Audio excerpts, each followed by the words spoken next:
आज हम आपकी बुक का अभ्यास पेज नंबर 19 को करेंगे। सही उत्तर पर सही चिन्ह लगाओ। पहला, वृक्ष किस ऋतु में लगाने चाहिए? जो हम लोग पेड़ पौधे लगाते हैं वो किस ऋतु में लगाने चाहिए? पहला वर्षा ऋतु, दूसरा गर्मी और तीसरा है सर्दी। कौन सी ऋतु में लगाने चाहिए वृक्ष? वर्षा ऋतु में। वर्षा ऋतु में जब हम वृक्ष लगाते हैं तो वो बहुत जल्दी लग जाते हैं। नंबर 2, प्रदूषण के कारण बच्चों में कौन से रोग बढ़ गए हैं? प्रदूषण के कारण बच्चों में कौन से रोग बढ़ गए हैं? आँखों की, कानों के या सांस के? प्रदूषण के कारण बच्चों में सांस की, मतलब उन्हें सांस लेने की दिक्कत होने लगी, सांस के रोग बढ़ गए हैं। अगला प्रश्न है हमारा, वाक्य बनाओ। यहाँ पर शब्द दिए हैं, हमें वाक्य बनाना है जिनमें उन शब्दों का उपयोग हो। पहला है हमारा कठिन। कठिन, दूषित हवा में सांस लेना कठिन हो गया है। जो हमारी हवा है जो दूषित हो गई, खराब हो गई, उसमें हमें सांस लेना कठिन हो गया है। हमारा अगला शब्द है पेड़। पेड़ काटना पाप होता है। इसमें भी हमारा पेड़ का उपयोग हुआ है। अगला है जन्मदिन। हमें अपने जन्मदिन पर एक पेड़ लगाना चाहिए। हम सभी को जब अपना जन्मदिन होता है तो हमें अपने जन्मदिन पर एक पेड़ लगाना चाहिए। अगला है हमारा शुद्ध। शुद्ध मतलब ताज़ा। हमें शुद्ध भोजन करना चाहिए। हमें हमेशा ताज़ा भोजन करना चाहिए। अब है हमारा अगला प्रश्न, दो समानार्थी पर्यायवाची शब्द लिखो। इसे हम एक वीडियो में पढ़ चुके हैं। समानार्थी मतलब उसी का दूसरा नाम। जैसे यहाँ पहला है हवा। हवा को हम क्या बोलते हैं? वायु, पवन। पेड़, वृक्ष, तरु। पानी, जल, नीर। बालक, पुत्र, तनय। ये है इन शब्दों के समानार्थी, मतलब इन्हीं का दूसरा नाम। अब हम पढ़ते हैं आपका अगला पाठ। आपका अगला पाठ है साहसी अमित। यह एक बच्चे के बारे में है जिसका नाम था अमित, और वो बहुत साहसी था, मतलब बहुत निडर था। सहसा एक दर्दनाक चीख से सारा वातावरण कांप उठा। सभी लोग इधर उधर देखने लगे जिधर से चीख आई थी।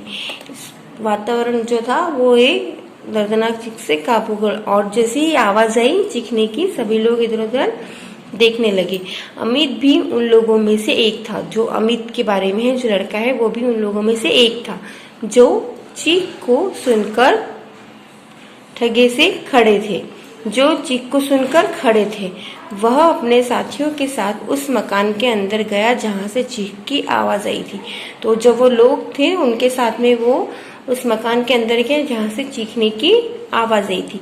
वहां का दृश्य, दृश्य मतलब नजारा, वहां का दृश्य देखकर उसके रोंगटे खड़े हो गए। जब उन्होंने देखा कि वहां पर क्या हुआ है तो वह उन्हें देखकर उनके रोंगटे खड़े हो गए। सब आश्चर्य में हो गए। कानन बिजली के तार से चिपका हुआ था। एक लड़का था जिसका नाम था कानन, वह बिजली के तार से चिपका हुआ था। उसे देखकर अमित मन ही मन छटपटा उठा। जो अमित था वो तड़प गया कि कानन की जान कैसे बचाई। वो सोचने लगा कि जो कानन है इसकी जान कैसे बचाई जाए, ये इस बारे में सोचने लगा। यह घटना कोलकाता, मतलब कलकत्ता, जिसे आज हम कलकत्ता कहते हैं, कि एक उपनगर बेहाला की थी। वहाँ के एक गांव था कलकत्ता में, उसका नाम था बेहाला। बेहाला का यह मकान टूटी फूटी हालत में था। जहाँ पर वो बच्चा चिपका हुआ था वो मकान एक टूटी फूटी हालत में था, मतलब वहाँ कोई रहता नहीं था। अब हम पढ़ते हैं अगला प्रश्न संख्या 22, जिसे बच्चों ने अपने खेलकूद का स्थान बना लिया था। ये मकान जो था वो टूटा फूटा था और खाली था, तो यहाँ आकर बच्चे खेलते थे। ये बच्चों ने इसे अपने खेलने की जगह बना ली थी। स्थान मतलब जगह। कानन अन्य बच्चों के साथ वहाँ आंख मिचोले का खेल खेल रहा था। मकान की एक दीवार पर बिजली का तार लटक रहा था। जब वो बच्चे वहां आंख में चोली खेल रहे थे तो मकान की एक दीवार पर बिजली का तार लटक रहा था। तार के ऊपर की रबड़ गलकर उतर गई थी। जो तार के ऊपर एक रबड़ लगी हुई थी, वो रबड़ थी, वो बारिश के कारण गल गई थी, धूप के कारण गल गई थी और वो उतर गई थी और उसके अंदर का तार निकल आया था। बच्चों का ध्यान तार की ओर नहीं गया। जब बच्चे खेल रहे थे तो उनका ध्यान उस तार की तरफ नहीं गया। खेल समाप्त होने पर धीरे धीरे सभी बच्चे चले गए। बच्चों ने वहां खेला और एक एक करके सभी बच्चे वहां से चले गए। कानन भी जाने लगा। जो बच्चा जो तार से चिपक गया वो भी जाने लगा। तभी अचानक उसका हाथ तार से छूट गया। वो जा रहा था, जाते जाते उसका जो हाथ था वो बिजली के तार से लग गया, जिसके कारण वह उससे चिपक गया। जैसे ही वो हाथ उसका तार पे लगा वह उससे चिपक गया। कानन के साथी उसे बचाना तो चाहते थे पर उन्हें कोई उपाय नहीं सूझ रहा था। जो उसके साथ वाले बच्चे थे वो उसको बचाना चाहते थे पर उन्हें कोई उपाय नहीं सूझ रहा था। उन्हें समझ नहीं आ रहा था कि हम इसे कैसे बचाएं। यदि कोई उसे छूता तो उसे भी करंट लग जाता। अगर कोई भी बच्चा अगर उसे छूता तो उन बच्चों को भी करंट लग जाता, क्योंकि वो बिजली के तार से चिपका हुआ था। अमित को एक उपाय सूझा। जो अमित था उसको एक तरकीब सूझी। उपाय मतलब तरकीब। उसको एक तरकीब सूझी। वह एक लंबी सी लकड़ी तलाश करने लगा। उसने एक लंबी सी लकड़ी ढूंढी। लकड़ी ढूंढने लगा। उसने पढ़ा था कि यदि कोई बिजली के करंट से चिपक जाए तो उसे लकड़ी के द्वारा या रबड़ के जूते पहनकर अलग किया जा सकता है। उसने कहीं पर पढ़ा था कि करंट लगने पर हम लकड़ी या रबड़ के जूते पहनकर उन्हें वहां से हटा सकते हैं। बहुत ढूंढने पर भी उसे लकड़ी का टुकड़ा नहीं मिला। तो उसने बहुत ढूंढा इधर उधर पर उसे कहीं भी लकड़ी का टुकड़ा नहीं मिला। उसके पैरों में रबड़ के जूते भी नहीं थे। उसके पैर जो थे उसमें रबड़ के जूते भी नहीं थे। अमित परेशान हो उठा कि अब ना तो उसके पास लकड़ी का टुकड़ा है और ना उसने रबड़ के जूते पहने। अब वह क्या करे। वह जानता था कि यदि उसने कानन को ऐसे ही छू लिया तो उसके साथ वह भी चिपक जाएगा। उसे उसकी जान बचानी थी पर उसके पास ऐसी कोई उपाय भी नहीं था जिससे वो उसको बचा ले। और उसको ये भी पता था कि अगर मैंने बिना उसे उसको पकड़ा तो वो भी चिपक जाएगा। उसने अपने मन में किसी भी प्रकार कानन को बचाने का निश्चय किया। फिर भी उसने अपने मन में तय कर लिया था कि मुझे कानन को बचाना है। अमित ने कानन को छुए बिना अमित ने कानन को नहीं पकड़ा और उससे छुए बिना उसकी पैंट पकड़कर जोर से झटका दिया। जो कानन था उसने पैंट पकड़ रखी थी तो अमित ने उसको हाथ नहीं लगाया। कानन को उसकी जो पैंट थी उसको पकड़ा और उसे जोर से झटका दिया। झटका लगते ही कानन बिजली के तार से अलग होकर जमीन पर आ गया। जो झटके के कारण जो कानन था जो बिजली के तार से चिपक गया था वो तार से अलग हो गया और जमीन पर आ गिरा।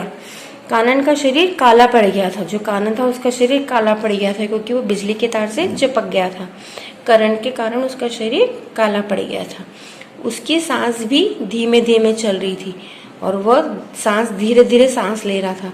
उसे तुरंत अस्पताल पहुंचाया गया और जैसे ही तार से अलग हुआ उसे अस्पताल मतलब हॉस्पिटल पहुंचाया गया। कुछ दिन के इलाज से कानन ठीक हो गया।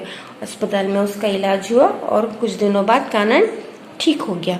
अमित के साहस और सूझबूझ की इस घटना की कहानी दूर दूर तक फैल गई। जो अमित ने इतना साहसी काम किया था बिना डरे और उसकी चतुराई सूझबूझ के कारण ये इस घटना की कहानी दूर दूर तक फैल गई।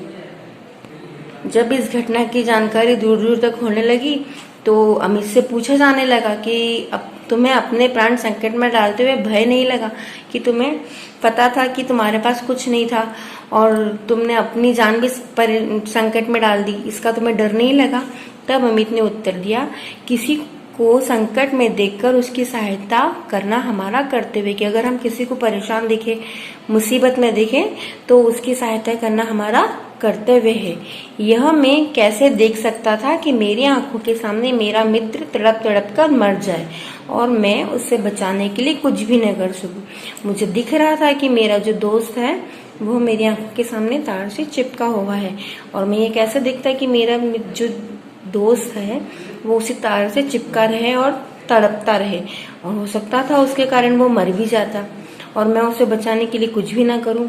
अमित का कहना सच था। जो अमित बोल रहा था ये भी सही था कि हमें किसी को भी मुसीबत में नहीं छोड़ना चाहिए, हमें हमेशा मुसीबत में पड़े व्यक्ति की सहायता करनी चाहिए।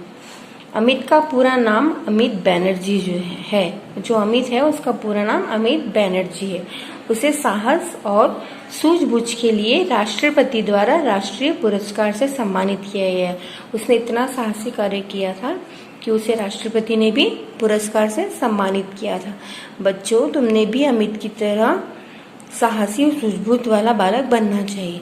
आप लोगों को भी बहादुर और चतुराई से हमेशा काम लेना चाहिए। ये हमने आज पढ़ा आपका पार्ट 4। पार्ट 3 के प्रश्नोत्तर और बहुविकल्पी आपको PDF के रूप में भेजे जाएंगे, जिसे आपको कॉपी में करना है। Thank you.